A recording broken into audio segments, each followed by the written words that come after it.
నమస్కారం అండి. నమస్కారం అండి.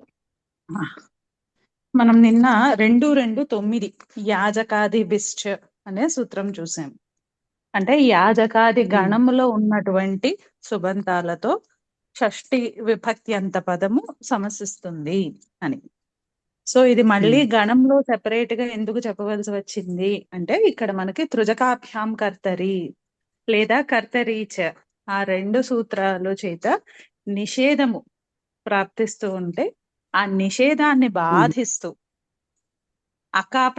తృచ్ఛ ప్రత్యయాంతాలు, ఆదేశంలో వచ్చినటువంటి ప్రత్యయాంతాలు, కర్తర్థంలో ఉన్నటువంటి ఆదేశం వచ్చినటువంటి ప్రత్యయాంతాలు, అలాగే తృజంతాలు, వీటితో షష్ఠి సమసించదు అని నిషేధ సూత్రాలు ఉండగా, ఆ నిషేధాన్ని బాధిస్తూ మళ్ళీ షష్ఠి విధించడము ప్రతిప్రసవం. సో ఇది మనకి ప్రతిప్రసవ సూత్రం అన్నమాట, యాజకాది విశ్చ అని. అందులోనే మనకి బ్రాహ్మణ యాజక ప్రతిప్రసవము అంటే చెప్పిన దాన్ని నిషేధించి మళ్ళీ చెప్పడమా, అలా అర్థం చేసుకోవాలా? దానికి నిషేధము, ఆ నిషేధానికి మళ్ళీ ఎగ్జంప్షన్ ఇచ్చి మళ్ళీ ప్రాప్తి పొందించడం, పునర్ప్రాప్తి. ఓకే, దానికి ఏం చెప్పారు మీరు ఇప్పుడు ఇందాక వర్డ్? ప్రతిప్రసవం.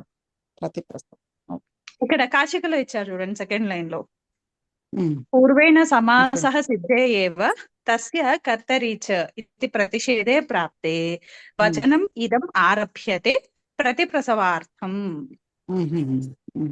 ఓకే. సో అందులోనే మనం ఇంకొక 2 వార్తికాలు కూడా చూసాము. కాశికలో ఇచ్చారు, తత్స్థైశ్చ గుణైః షష్ఠి సమస్యతే ఇది వక్తవ్యం. అంటే ఏ గుణవచనాలు అయితే స్వతంత్రంగా వాటి యొక్క శబ్ద స్వరూపం చేతనే గుణాన్ని ఆశ్రయించకుండా ఆ గుణాన్ని చెప్పగలవో అటువంటి గుణవచనాలుతో షష్ఠి విభక్తి అంత పదము సమసిస్తుంది. అంటే కేవలము ఆ గుణ ధర్మాలను మాత్రమే చెప్పాలన్నమాట, ద్రవ్యాన్ని ఆశ్రయించుకోకుండా కేవలము గుణానికే ప్రధానంగా ఉంటూ అది చెప్పగలగాలి. అటువంటివి తత్స్థ అనే శబ్దంతో మనకి తెలుస్తాయి.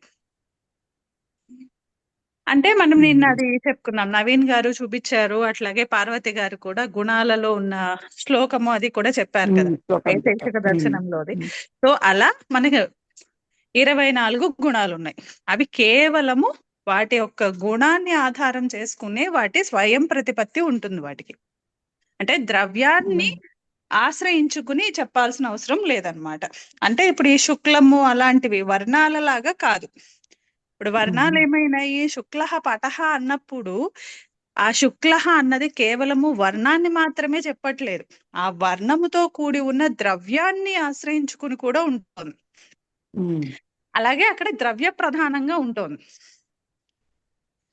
అలాంటివి కాకుండా కేవలము గుణ ప్రధానంగా ఉంటూ స్వతంత్రంగా ఉపయోగించగలిగేవి. వర్ణ, స్పర్శ, సంఖ్య, పరిమాణం, అలాంటివన్నీ, శబ్ద, అలాంటి 24 గుణాలు ఉన్నాయి. 24 గుణాలు. అందులో వర్ణ కూడా ఉందా? వర్ణ కూడా ఉంది అని చెప్పి దీంట్లో ఇచ్చారు, అంటే ఈ డిక్షనరీలో ఇచ్చారు శబ్దకల్ప ధ్రువంలో. అప్పుడు శుక్ల లోహిత ఈ వర్ణాలకు కూడా ఎగ్జిస్టెన్స్ ఉన్నట్టే కదా, కానీ వాచి కాదు, వర్ణ అనేటటువంటి శబ్దం.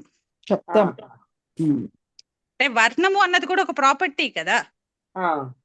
ఏ వర్ణము అంటే వర్ణవాచి, అప్పుడు మనకి తెలుపు, నలుపు ఇవి వస్తాయి. కానీ అసలు రంగు అనేది కూడా ఒక గుణమే కదా. గుణమే, బట్ ఇండిపెండెంట్ ఎగ్జిస్టెన్స్ ఉండదు. ఇప్పుడు గంధము అంటే అది వాసన అని చెప్తాం కాదండి. ఇప్పుడు మనము ఒక సారీ తీసుకున్నాం అనుకోండి, ఈ సారీ ఏ రంగు అని అడుగుతాం కదా. ఓకే, అది వర్ణ. అంటే వర్ణ వాచి కాదు, అంటే రంగు విశేషాలు కాదు, కేవలం రంగు అని చెప్పడం అంతే. అంటే ఎరుపు చీర అని కాకుండా ఎరుపు కూడా కాదు, చీర యొక్క రంగు అని చెప్పచ్చు కదా. రంగు అంతేగాని ఎరుపు, తెలుపు, పసుపు కాదు. అవి ఉమ్. విశేష రంగు. అవి మళ్ళీ Yeah. వర్ణవాటిలోకి వెళ్ళిపోతాయి. Yeah. మళ్ళీ అవి adjective noun అర్థమైంది లాగా. అర్థమైంది అది. అంటే జస్ట్ ఏదైతే మనము ఒక అట్రిబ్యూట్ లాగా మనం చెప్పగలమో ఆబ్జెక్ట్ కి అవి గుణాలంటే. ప్లెయిన్ గా ఇంగ్లీష్ లో అట్రిబ్యూట్స్ ప్రాపర్టీస్. Properties. అవునండి అవును. సో అందులో కలర్ కూడా ఉంది కదా, ఆర్డర్ colour కూడా ఉంది. కలర్ కూడా ఉంది. అలా వర్ణ అంతే. జస్ట్ కలర్ అంతే. అంతే. Colour. అంతే కలర్. అంతే, దాని ఒక అబ్స్ట్రాక్ట్ ఫామ్ లో తీసుకోవాలి అంతే. అంటే ఇప్పుడు శాటికాయాహ వర్ణః అన్న చెప్పొచ్చు కదా మనం. అవును. శాటికా వర్ణః అక్కడ వస్తుంది. వస్తుంది. అదే ఇప్పుడు మళ్ళీ మనము దాన్ని పట్టుకొచ్చి నీలా శాటిక అన్న చోట మళ్ళీ రాదు. అక్కడ రాదు, నీలా రాదు. అన్నది వర్ణం కాదు, వర్ణవాచి అయిపోయింది అది. పాయింట్ క్లియర్ అయింది. ఓకే, సో అదొక వార్తికం చూసాము. అలాగే ఇంకొక వార్తికము గుణాత్తరేణ తరలోపశ్చ ఇది వక్తవ్యం. అంటే ఇక్కడ మనకి ఈ వార్తికం అన్నది సర్వం గుణకార్త్స్నియే అనేటటువంటి సూత్రంలో భాష్యంలో చెప్పారట. సో ఆ సూత్రంలో అనువృత్తిలో సర్వం అనే పదం ఉంది. అందుకని ఇక్కడ మనం ఎలా ఇంటర్ప్రిట్ చేసుకోవాలంటే, ఈ సర్వం అనేటటువంటి దాని యొక్క షష్ఠీ విభక్తి అంత పదంతో, అంటే సర్వేషాంతో గుణవచనాలు కంటే అంటే ఒక గుణవచనం కంటే విహితమైనటువంటి తరపు ప్రత్యయాంతం, అటువంటి దానితో మనకి సమాసము. అలాగే అలా సమాసం జరిగిన తర్వాత తరలోపశ్చ అంటే ఆ తర ప్రత్యయం లోపిస్తుంది అని చెప్పాలి. సర్వేషాం శ్వేత తరహ. సో ఇక్కడ సర్వేషాం అన్నది ఆ సర్వ శబ్దానికి షష్ఠీ విభక్తి, సో మనకి సరిపోయింది. నెక్స్ట్ శ్వేత తరహ. శ్వేత అనేది మనకి గుణవచనమే కదా, అంటే గుణ ప్రధానంగా ఉన్నటువంటిది కాదు కానీ గుణవచనమే. సో ఆ శ్వేత అనేటటువంటి గుణానికి కంటే విహితమైనటువంటి తరపు ప్రత్యయము, అందుకని శ్వేత తర. శ్వేత తరహ అంటే ఇప్పుడు అర్థం ఏంటి, ఇక్కడ తరపు వచ్చింది అంటే ఇక్కడ మనకి విభజ్య పోర్ట్ఫోలియోలో వస్తోంది. అంటే గ్రూప్స్ 2 గ్రూప్స్ ఉన్నాయి. ఆ గ్రూప్ కంటే ఈ గ్రూప్ కంపారిటివ్ లో ఏ పరంగా కంపారిజన్ ఉంది అని చెప్తున్నాం అంతే. అది కూడా విభజ్య ఉపపదే తర అన్నది సూత్రము. అంటే 5, 3, 50 తరప్. ఒకసారి మళ్ళీ రిపీట్ చేయరా? 5, 3, 57 అండి. 57. ఓకే. విభజన విభజ్య ఉపపదే తరబీయ సునవు కదా, అక్కడ విభజ్య ఉంది కదా, తరపు వస్తుందని చెప్తున్నారా? ఆ విభజ్య పోర్ట్ఫోలియోలో ఇక్కడ మనం తరపు విధిస్తున్నాం. ఎందుకంటే మనము చూస్తే ఇక్కడ తరపు వచ్చే అవకాశం లేదు కదా. ఇప్పుడు అందరిలోని అతిశయం చెప్పాలి అన్నప్పుడు అది తమప్పే రావాలి, సూపర్లేటివ్ అవ్వాలి. అయినా ఇక్కడ కంపారిజన్ లో చేస్తున్నాము. మరి ఇప్పుడు తరహానే చెప్తున్నారు, మరి ఇక్కడ తరలోపశ్చ అని చెప్తున్నారు అంటే ఖచ్చితంగా తరప్పే రావాలి. మరి అక్కడ తరపుని ఎలా సాధించాలి అంటే గ్రూప్స్ చేసుకోండి, 2 గ్రూప్స్ లాగా చేసుకోండి. ఎవరైతే శ్వేత, ఇప్పుడు ఒక ఎగ్జాంపుల్ తీసుకుంటే సరిపోతుందేమో. సర్వేషాం శ్వేత తరహ ఒక రామః అని చెప్పుకున్నాం అనుకోండి. ఆ సర్వేషాంలో రామః తీసేసి ఇతరులు ఎవరైతే ఉంటారో వాళ్ళందరూ ఒక గ్రూపు, ఈ రామః ఇంకొక గ్రూపు. అలా 2 గ్రూప్స్ మధ్యలో మిగిలిన వాళ్ళందరికంటే కూడా ఈ రామః శ్వేత తరహ అని చెప్పే సందర్భంలో సర్వేషాం, అప్పుడు శ్వేత ప్రాతిపదిక కంటే పరంలో తరప్ అన్నమాట. సర్వేషాం శ్వేత తరహ. ఇప్పుడు ఇక్కడ మనకి గుణాత్తరేణ తరలోపశ్చ ఇది వక్తవ్యం అనే వార్తికంతో సమాసము. అలాగే సమాసం అయిన తర్వాత గుణవచనానికంటే అంటే శ్వేత కంటే పరంగా విహితమైనటువంటి తరపు ప్రత్యయానికి కూడా లోపము అందుకని సర్వశ్వేత. కానీ ఇక్కడ సమాసం చేసాం కాబట్టి ఏకార్తీ భావం ఉంటుంది. ఇక్కడ మనకి తరప్ అక్కడ కనిపించదు గాని ఏకార్తీ భావ సామర్థ్యం చేత ఆ సమస్త పదంలో మనకు ఆ తరప్ అర్థం తెలుస్తుంది. అంటే సర్వశ్వేత అంటే అందరిలోనే తెల్లవాడు అని కాదు, ఇతరుల కంటే కూడా తెల్లనైనటువంటి వాడు అని అర్థం. ఎందుకంటే అందరిలో కల్లా తెల్లనైన వాడు అన్నామంటే అక్కడ తమప్ అయిపోతుంది. అంటే అక్కడ అప్పటి ప్రయోగాలలో ఈ సర్వశ్వేత అనే దానికి ఇట్లా తర ప్రయోగమే ఉంది, తమప్పు లేదు అప్పుడు. సో అలాగా ఎటువంటి గుణవచనాలైనా చెప్పుకోవచ్చు. సో ఇక్కడ మనకి ఎగ్జాంపుల్స్ లో శ్వేత తరహ, మహత్తరహ ఈ రెండు ఇచ్చారు. సో ఇప్పుడు ఇది చెప్పాల్సి వస్తుంది అంటే మనం ఆల్రెడీ నిన్న డిస్కస్ చేసుకున్నాం. ఒక వార్తికం వచ్చింది అంటే దాని పర్పస్ ఏమవుతుంది, ఆల్రెడీ ఉన్న సూత్రం చేత ప్రాప్తించకపోతే అంటే దీనికి ఆ సూత్రం అప్లికబుల్ కాదు, అలాంటప్పుడు మాడిఫై చేయాల్సి వచ్చినప్పుడు వార్తికం కావాలి. అలాగే ఒకవేళ ఎక్కడైనా ఈ అంటే ఈ కాంటెక్స్ట్ లో నిషేధం ఏమైనా ఉండి, వేరే సూత్రం చేత నిషేధం ఉండి ఓకే కానీ నాకు ఈ పర్టికులర్ కేసెస్ లో మాత్రం దీన్ని అలౌ చేయాలి అని ఎగ్జంప్షన్ కావాల్సి వచ్చినప్పుడు కూడా వార్తికం ఉంటుంది. సో ఇక్కడ మనం గమనిస్తే సర్వేషాం శ్వేత తరహాలో మనకి షష్ఠీ ఉత్సర్గ సూత్రం ఉంది కదా, సో అక్కడ ప్రాప్తి అయితే ఉంది అంటే మాడిఫై కావట్లేదు.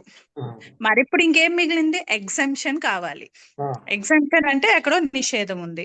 సో అది మనకి రెండు సూత్రాల చేత కూడా తెలుస్తూ ఉంటుంది. మనకి పరశాస్త్రంలో ఇవాళ చదువుతాము నా నిర్ధారణే, అలానే పూర్ణ గుణ సుహితార్థ సదవ్యయ సమానాధికరణేన, ఆ రెండు సూత్రాలు కూడా దీని యొక్క రిఫరెన్స్ లో నిషేధాలు అన్నమాట. సో వాటి చేత నిషేధం ప్రాప్తిస్తూ ఉంటే ఇక్కడ మళ్ళీ ప్రతిప్రసవం చేయడం కోసం లేదా దాన్ని మళ్ళీ పునర్ప్రాప్తించడం కోసం వార్తికం. అది యాజకాదిపిశ్చ. సో నెక్స్ట్ 2:2:10 నా నిర్ధారణే. ఇక్కడ నుంచి మనకి నిషేధ సూత్రాలే అన్ని కూడా. లాస్ట్ లో ఒకటి ఉంటుంది నిత్య క్రీడా జీవకయోహ తప్పించి మిగిలినవన్నీ కూడా నిషేధాలే వరుసగా. అంటే ఇప్పటికి షష్ఠీలో ప్రకరణంలో మొదటిది ఉత్సర్గ సూత్రము, విధి సూత్రము షష్ఠీ అనేది, తర్వాత వచ్చినటువంటి యాజకాదిపిశ్చ అనేదేమో పునర్ప్రసవ సూత్రము, ఇక్కడ నుంచి నిషేధ సూత్రాలు మొదలైనవి.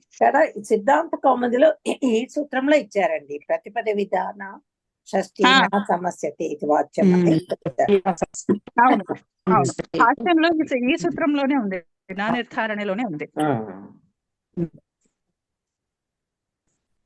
సో ఇప్పుడు ఇక్కడ న అవ్యయము, నిర్ధారణి సప్తమి ఏకవచనము, అనువృత్తిలోకి షష్ఠి, అధికార ఆకడారాత్ ఏకాసంజ్ఞ, ప్రాక్కడారాత్ సమాసః, సుప్సుప విభాష తత్పురుష. అంటే ఇప్పుడు మనకి ఇదేం తెలుస్తోంది, నిర్ధారణి సప్తమి.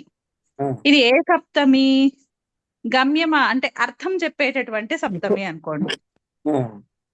విషయ సప్తమి అనుకోవచ్చు, సప్తమి కూడా చెప్పుకోవచ్చు. కాకపోతే ఇక్కడ మనకి ఎలాగో కాంటెక్స్ట్ ఆ విషయ సప్తం అన్నా పెద్ద మనకి ఇక్కడైతే ఏం డిఫరెన్స్ అయితే ఏం ఉండదు.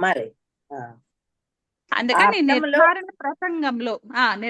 ప్రసంగంలో ఎక్కడైతే నిర్ధారణ అన్నది జరుగుతోందో ఆ ప్రసంగంలో యా షష్ఠీ విహిత సా నా సమస్యతే. అంటే నిర్ధారణ ప్రసంగంలో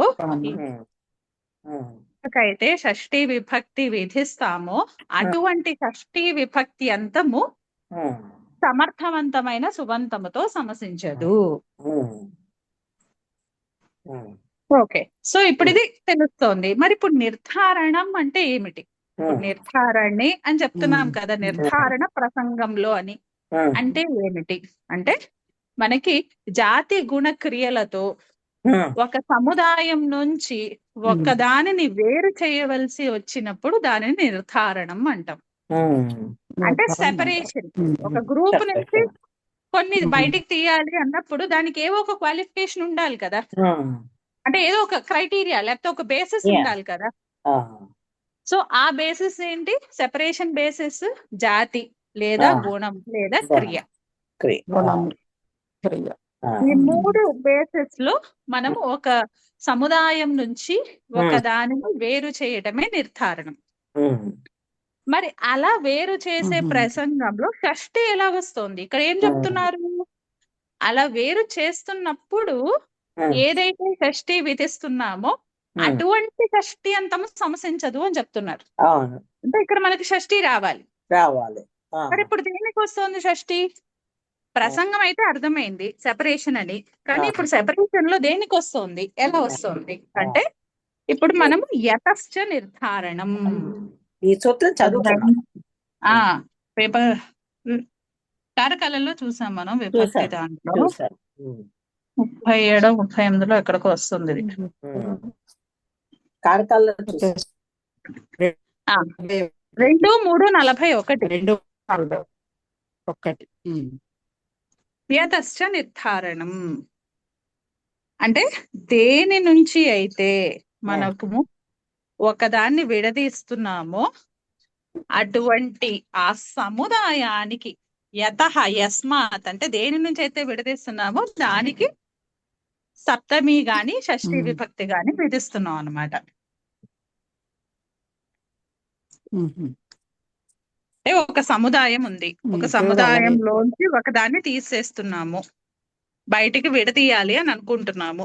సో ఆ విడదీసే ప్రసంగంలో దేని నుంచి అయితే విడదీస్తున్నామో అంటే ఆ సముదాయానికి, ఏ సముదాయం నుంచి అయితే మనము పృథక్కరణం చేస్తున్నామో లేదా నిర్ధారణ చేస్తున్నామో ఆ సముదాయానికి యతశ్చ నిర్ధారణం అనే సూత్రం చేత అక్కడ వికల్పంలో షష్ఠి గాని సప్తమి గాని.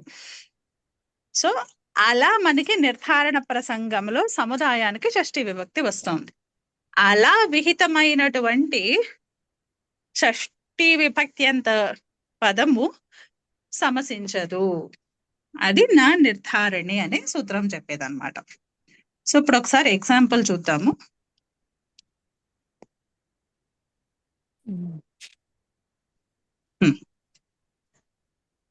పూర్వేణ సమాసే ప్రాప్తే ప్రతిషేధః ఆరభ్యతే. నిర్ధారణే యా షష్ఠి. ఇది నేను చదవనా అండి? చదవండి.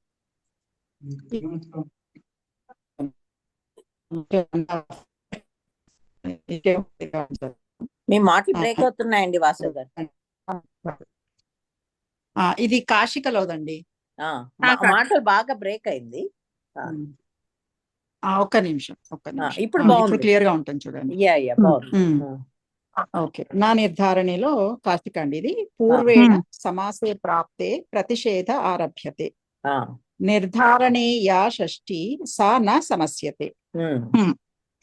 జాతి గుణ క్రియాభిః సముదాయాత్ ఏకదేశస్య పృథక్కరణం నిర్ధారణం. ఈ లైన్ ఇంపార్టెంట్. ఇందాక చెప్పారు కదా, జాతి గుణ క్రియల చేత సముదాయాత్ ఏకదేశస్య పృథక్కరణం, దాన్నే నిర్ధారణం అని చెప్తారు. ఓకే. క్షత్రియో మనుష్యాణం శూరతమః. సో ఇప్పుడు ఆ సముదాయానికి మనం షష్ఠి చెప్పుకుంటున్నాం కాబట్టి మనుష్యాణం అని ఇచ్చారు ఇక్కడ. సపరేట్ చేస్తున్నాం కాబట్టి షష్ఠి చెప్తున్నాం. అంటే ఇప్పుడు సముదాయము నుండి, మనుష్యుల సముదాయము నుండి జాతి పరంగా మనం క్షత్రియ జాతిని విడతీస్తున్నాం అక్కడ పృథక్కరణం. అంటే అక్కడ నిర్ధారణ సందర్భం ఉంది. ఆ నిర్ధారణ సందర్భం ఉన్నప్పుడే ఈ సముదాయానికి షష్ఠి విభక్తి గాని సప్తమి గాని.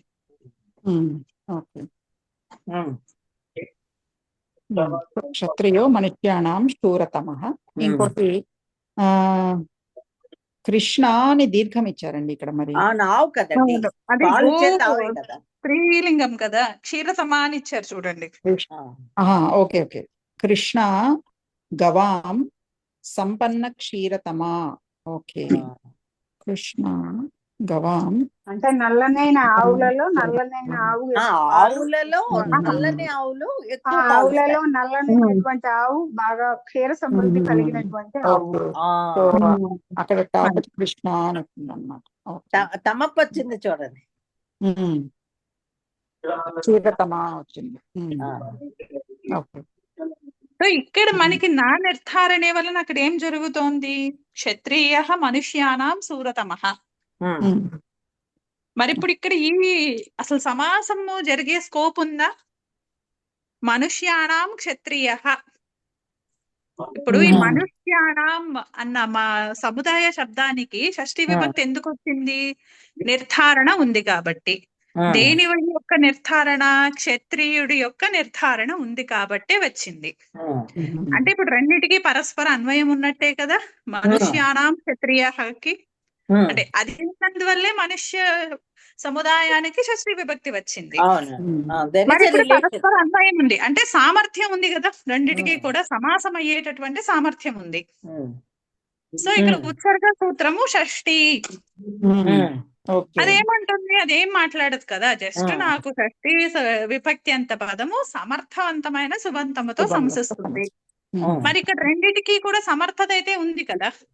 మనుష్యానాం క్షత్రియాకి సమర్థత ఉంది, రెండిటికి కూడా సమర్థత ఉంది. షష్ఠి అనే ఉత్సర్గ సూత్రం ఉంది. దాని చేత ఇక్కడ సమాసం మనుష్యానాం క్షత్రియ అనే చోట సమాసము ప్రాప్తిస్తూ ఉంటే నా నిర్ధారణే అనే సూత్రం చేత నిర్ధారణ ప్రసంగంలో ఉత్తమైనటువంటి మనుష్యానాంలో షష్ఠి ఏ ప్రసంగంలో వచ్చింది? యతశ్చ నిర్ధారణం అనే సూత్రం చేత నిర్ధారణ సందర్భంలోనే విహితమైంది. అలా నిర్ధారణ సందర్భంలో విహితమైనటువంటి షష్ఠి అంతము సమసించదు అని నిషేధం.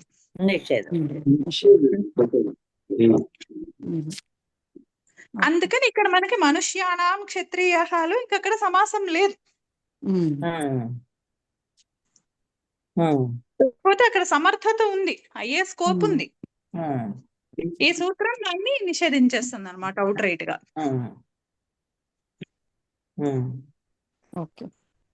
అలా రెండోది కూడా చూడండి, కృష్ణ గవాం సంపన్న క్షీరతమా. అక్కడ సముదాయం ఏంటి? గోవుల సముదాయము. ఆ గోవుల సముదాయం నుంచి అంటే మనం నిర్ధారణ చేసేటప్పుడు ఎప్పుడు కూడా 3 లక్షణాలను చూడాలి. నవీన్ గారు ఒకటి మనకి ఏంటంటే దేని నుండి అయితే నిర్ధారణ జరుగుతోందో యస్మాత్ నిర్ధార్యతే అది ఒకటి, అంటే సముదాయం. ఇక్కడ గవాం అన్నాం చూసారా, అది. రెండవది యహ నిర్ధార్యతే, ఏదైతే నిర్ధారించబడుతోంది, ఏది విడదీయబడుతోంది అక్కడ? కృష్ణ.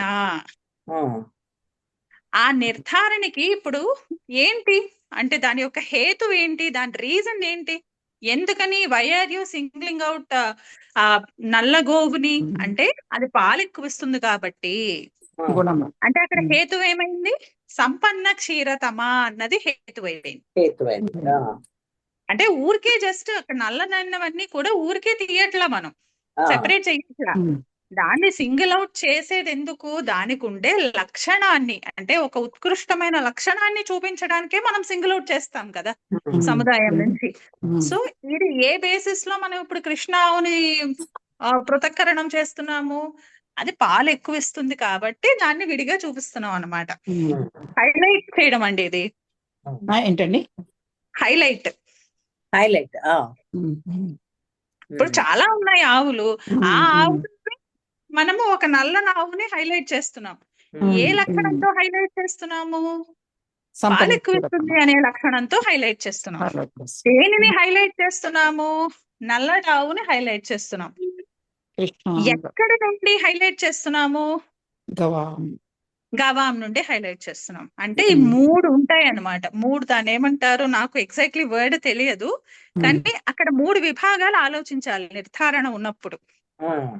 యస్మాత్ నిర్ధార్యతే అంటే ఏ సముదాయం నుంచి అయితే ఈ పృథక్కరణం అన్నది జరుగుతోందో అది మొదటిది. రెండవది యహ నిర్ధార్యతే, ఏది అయితే నిర్ధారించబడుతోందో అది. మూడవది ఏంటి, దాని యొక్క హేతు, అసలు అది ఎందుకని మనం దాన్ని విడదీసి చెప్పినందువల్ల మనకేంటి, దాని లక్షణం ఏంటి, అది చెప్పేది నిర్ధారణ హేతు. ఈ మూడు ఉన్నప్పుడు మాత్రమే ఈ సమాస నిషేధము జరుగుతుంది అని కయ్యటుడు అనే వ్యాకరణ వైయాకరణుడు ఆయన డిసైడ్ చేసి చెప్పారట.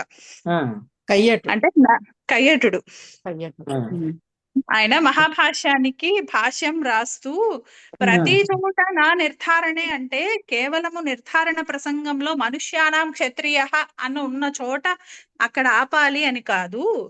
ఎప్పుడైతే ఈ నిర్ధారణ ప్రసంగములో ఈ మూడు ఉంటాయో, ఏది ఏ సముదాయమో ఎవరు నిర్ధారించబడుతున్నారో దాని యొక్క హేతు ఏంటి, ఎందుకని నిర్ధారిస్తున్నారు మీరు, ఆ మూడు ఎప్పుడైతే చెప్తామో అప్పుడు మాత్రమే ఈ సమాసానికి నిషేధము, మిగిలిన చోట్ల అవసరం లేదు అని ఆయన చెప్పారట. అలా చెప్పిన దాని వల్ల మనకి తర్వాత అంటే ఇది దీక్షితుల వారు లేకపోతే ఇప్పుడు నాగేశుడు వీళ్ళందరూ కూడా దీన్ని ఒప్పుకున్నారట. ఎస్, ఇలా ఉంటేనే మనకి ఇది నిర్ధారణ ప్రసంగం అన్నది కంప్లీట్ అవుతుంది. ఇప్పుడు వేడి చేస్తున్నాము అంటే అక్కడ మనకి తెలియాల్సినవి అయితే ఈ మూడే కదా బేసిక్ గా. అంటే ఎందుకు వేడి చేస్తున్నామో కూడా తెలియాలి కదా. ఊరికి జాతి బేస్ చేసుకుంటున్నాము బానే ఉంది, కానీ ఆ జాతి స్పెషాలిటీ ఏంటి, ఎందుకని నువ్వు తీస్తున్నావు అన్నది కూడా చెప్పగలిగినటువంటి సందర్భంలో మాత్రమే ఈ సమాసానికి నిషేధము. అంటే ఇక్కడ ఇది యతశ్చ నిర్ధారణం దానిలోను బాల మనోరమలో ఒక ఇది ఇచ్చారండి, చూస్తారా అది? బాల మనోరమలో యతశ్చ నిర్ధారణం జాతి గుణ ఇతి యతః ఇతి తతః ఇతి చ పంచమ్యర్థే తసిల్ అండి, తసిహి అని తసిహి. యస్మాత్ సముదాయాత్ ఏకదేశస్య జాతి గుణక్రియా సంజ్ఞాభిః పృథక్కరణం. దాని ఎక్స్ప్లెనేషన్ ఇచ్చాడు చూడండి. ఏమని ఇచ్చారు? శ్వేతః శ్వేతర వ్యావృత్త ధర్మ విశేషవత్వ బోధనం. నిర్ధారణ శబ్దవాచ్యం గమ్యతే. శ్వేతర అన్నది శ్వేతర వ్యావృత్త అంటే ఇతర శ్వేతర అంటే ఏంటండి? ఇతర అంటే నాకంటే వేరైన వాళ్ళు. ఇప్పుడు పృథక్కరణం అంటే ఏదైతే మనం విడతీస్తున్నామో అది స్వ శబ్దం, అంటే అది స్వ అనుకోండి ఆ ఎంటిటీ. మరి మిగిలినవి ఏముంటాయి, వాటికి ఇతరులే కదా, అలా శ్వేతర అన్నమాట. ఓకే, శ్వేతర వ్యావృత్త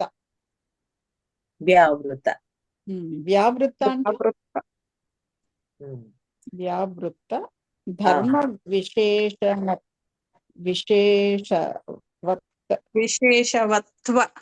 విశేషవత్వ బోధనం.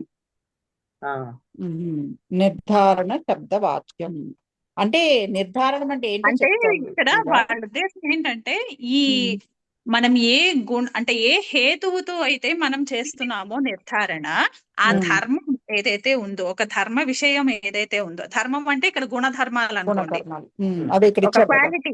ఓకే, ఆ క్వాలిటీ ఏదైతే ఉందో ఆ క్వాలిటీ ఇతనిలో కేవలం ఉంది అని కాదు, ఈ క్వాలిటీయే మిగిలిన వాళ్ళలో కూడా ఉన్నప్పటికీ ఇతడిలో ఉన్నటువంటి విశేషణత్వాన్ని చెప్పేదే. అంటే ఎక్సెస్ లో ఉంది అని చెప్పడమే మనం నిర్ధారణ అని చెప్తున్నాం అనమాట. అంటే విశేషవత్ అవబోధనం అంటే ఆ విశేషత్వం తెలిపేది. అవబోధనం అంటే తెలపడమే కదా. అంతే స్పెసిఫై చేస్తున్నాం మనం. అంటే మనము జస్ట్ పృథక్కరణం చేయడం అంటే ఏదో బియ్యంలో రాళ్ళు ఏరినట్టు కాదనమాట. ఆల్రెడీ ఒక మనిషిని మనము అంటే హైలైట్ చేస్తున్నాము, రిఫర్ చేస్తున్నాము, ఒక గ్రూప్ లోంచి ఒక ఉమ్. మనిషిని రిఫర్ చేస్తున్నాము అంటే ఆ ఉమ్. మనిషిలో మిగిలిన వాళ్ళతో పోలిస్తే ఏదో ఒకటి మనం ఉమ్. ఏదో అన్ని ఒకటి అన్ని విశేషంగా పాలిస్తాయి, ఉంటుంది. అన్ని పాలిస్తాయి, ఆవులన్నీ ఆ, పాలిస్తాయి. అంటే దాంట్లో సంథింగ్ ఎక్సెస్ లో ఉంది అని చెప్పడం ఆ అన్నమాట. ఆ, అది ఉమ్. శ్వేతర వ్యాఘ్రేషవత్ ఆ. అవబోధనం అన్నారు కదా, అవబోధనం విశేషవత్ విశేషవత్వ బోధనం అంతే. స్టూడెంట్స్ అందరిలోనూ ఫ్రంట్ బెంచర్స్, బ్యాక్ బెంచర్స్ అని డివైడ్ చేసినట్టు. డివైడ్ చేస్తాను. అంటే అంటే ఇక్కడ ఏమీ అంటే లేదు, వాళ్ళు జీరో అని కాదు చెప్పడం. కాదు వీళ్ళు ఫ్రంట్ బెంచర్స్ అంటే వీళ్ళు ఇంకా బాగా చదువుతున్నారు. 1% అయినా ఎక్కువ అని చూపించడం అంతే. అదే ఎగ్జాక్ట్లీ, అందరూ స్టూడెంట్సే. అంతే. జస్ట్ ఊరికే కామన్ ఎగ్జాంపుల్ చెప్పానండి, దీనిలా కాకుండా. అందుకే ఛాత్రాణం మనం రావచ్చు, షష్ఠి వస్తుంది, యతశ్చ నిర్ధారణ.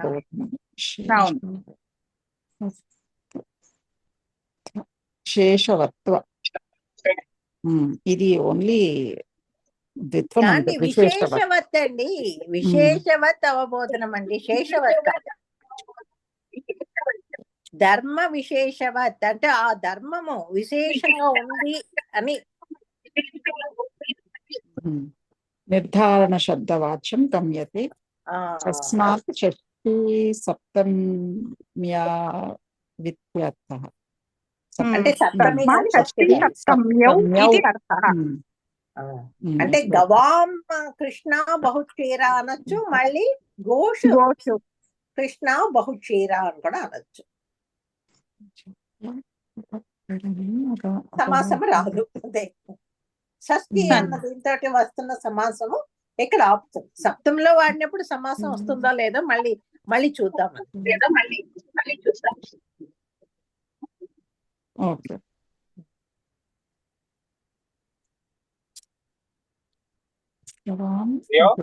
మూడో ఎగ్జాంపుల్ కూడా ఇది మూడవది. రెండవది సంపన్న క్షీరతమా వచ్చి గుణానిది. కృష్ణ అనేది గుణవచనం కదా, గుణవచనం.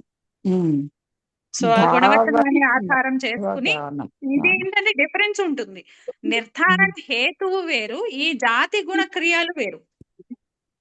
నిర్ధారణ హేతువు అంటే ఆల్రెడీ సింగిల్ అవుట్ చేసేసాం మనము, ఆ సింగిల్ అవుట్ చేసిన వాళ్ళ విశిష్టత్వాన్ని తెలిపేది నిర్ధారణ హేతు. కానీ మనం సింగిల్ అవుట్ చెయ్యడానికే ఒక పారామీటర్ పెట్టుకుంటాం కదా, అది జాతి గుణ క్రియాదేవి.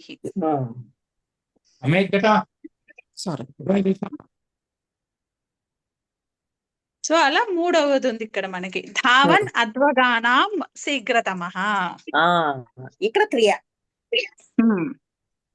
సో ఇక్కడ ముందర మనం ఎలా రావాలి, ఫస్ట్ సముదాయము, అక్కడ ఏముంది, అధ్వగానం అంటే వెళ్ళేవాళ్ళు, రోడ్డు మీద వెళ్ళేవాళ్ళు, పెడస్ట్రియన్స్ అనుకోవచ్చు. సో అదొక సముదాయము. వాళ్ళ నుంచి ధావన్ అంటే ఎవరైతే పరిగెడుతున్నారో ఆ ధావన్ అనేది మనకి క్రియావాచక శబ్దము. ఇది ఎలా విడదీశారండి? ధ్వగానాం అనేది రాజన్ గారు ఆన్ చేయగానే ఇక్కడ ఎక్కువ వస్తా ఉందండి. అది మంది బయలుదేరినట్టున్నారు రాజన్ గారు. నిత్యం ధావన్ అధ్వగానం, ధావన్ అధ్వగానం నుట్టాగమం వచ్చింది అక్కడ. ఇది ఎలా ఇంటర్ప్రిట్ చేశారండి? ధావన్ ధ్వగానాం శీఘ్రతమః అంటే అధ్వగానం అంటే అధ్వం అంటే మార్గము కదా, మార్గంలో వెళ్ళేటటువంటి వారు అధ్వగానం. మార్గంలో వెళ్ళేటటువంటి వారు. ఇది ఉపపద వెళ్తూ ఉన్న వారిలో పరిగెడుతున్నవాడు స్పీడ్ వాడు ఫాస్ట్ గా వెళ్తాడు అని చెప్పడం అన్నమాట. ఫాస్ట్ గా వెళ్తాడు. సో ఇక్కడ మనం వారిలోంచి ఒకళ్ళని బయటికి వేరు చేయడం. ఇక్కడ 3 ఉన్నాయా? మొదటిది ఏంటి? సముదాయము. ఏ సముదాయం ఉంది కదా? అద్వగాన అంటే పెడెస్ట్రియన్స్ సముదాయం ఉంది. ఆ సముదాయం అద్వగానం నుంచి అంటే మార్గంలో గుండా వెళ్ళే వాళ్ళు అంతే కదా? అద్వానం గచ్చతి వెళ్ళేవాళ్ళు. అద్వగః మార్గంలో వెళ్ళేవాళ్ళు. ఓకే ఓకే అండి.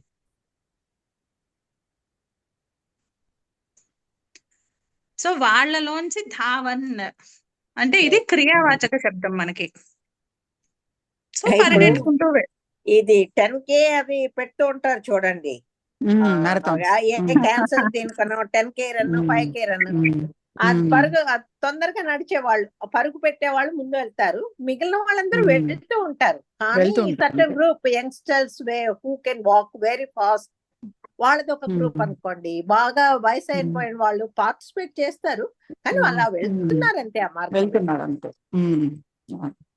ఏం లేదు, ఇక్కడ ఉదాహరణ కాకుండా మనం డే టు డే లైఫ్ లో ఉదాహరణ చెప్తున్నాను అంతే.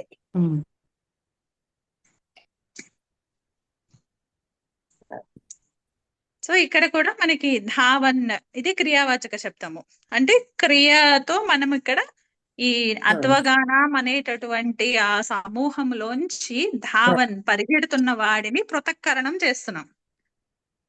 కాబట్టి ఇందాకన మనం చూసినటువంటి అద్వగానం అన్నది యస్మాత్ నిర్ధార్యతే అంటే అద్వగానం. యహ నిర్ధార్యతే ఎవరు నిర్ధారించబడుతున్నారు? ధావన్ అన్నవాడు నిర్ధారించబడుతున్నాడు. అలాగే ఎందుకని నిర్ధారించబడుతున్నాడు? అతడిలో మిగిలిన వాళ్ళకన్నా అతడు ఏంటి ఎక్కువ అంటే శీఘ్రతమః త్వరగా వెళ్ళగలడు.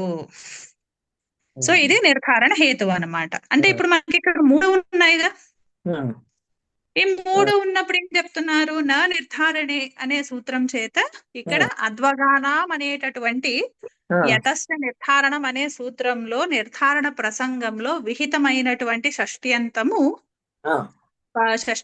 పదము సమర్థవంతమైనటువంటి ధావన్ అనేటటువంటి సుబంతంతో సమసించదు. సిద్ధాంత కౌముదిలో దానికే గచ్చతాం గచ్చాత్సు వా ధావన్ శీఘ్ర అని ఇచ్చారు. అంతే.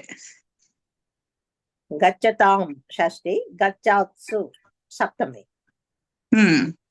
అక్కడైతే జస్ట్ సంధేనండి, అట్లయితే అంతేగా?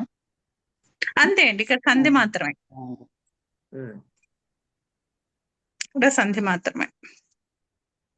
ఎందుకంటే ఇంకొకటి ఇక్కడ మనకి సమాసం లేదని ఇంకా క్లియర్ గా తెలుస్తుంది చూడండి. ఇప్పుడు షష్ఠితో సమాసం ఒకవేళ ఉండుంటే షష్ఠ్యంతం పదం పూర్వప్రయోగం అవ్వాలి కదా.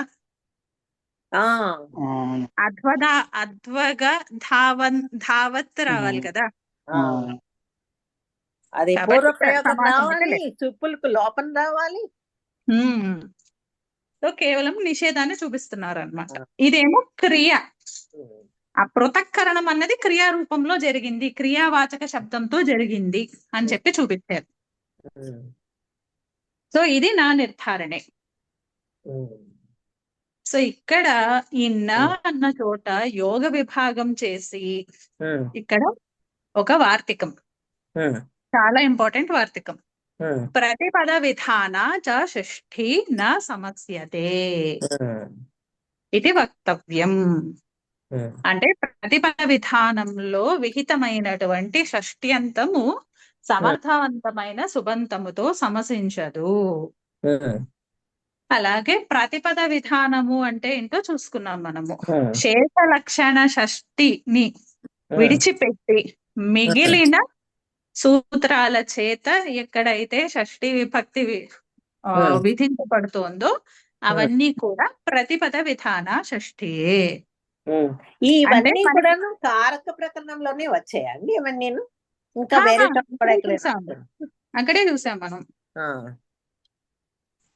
దీని తర్వాత పాదమే అది 2, 3.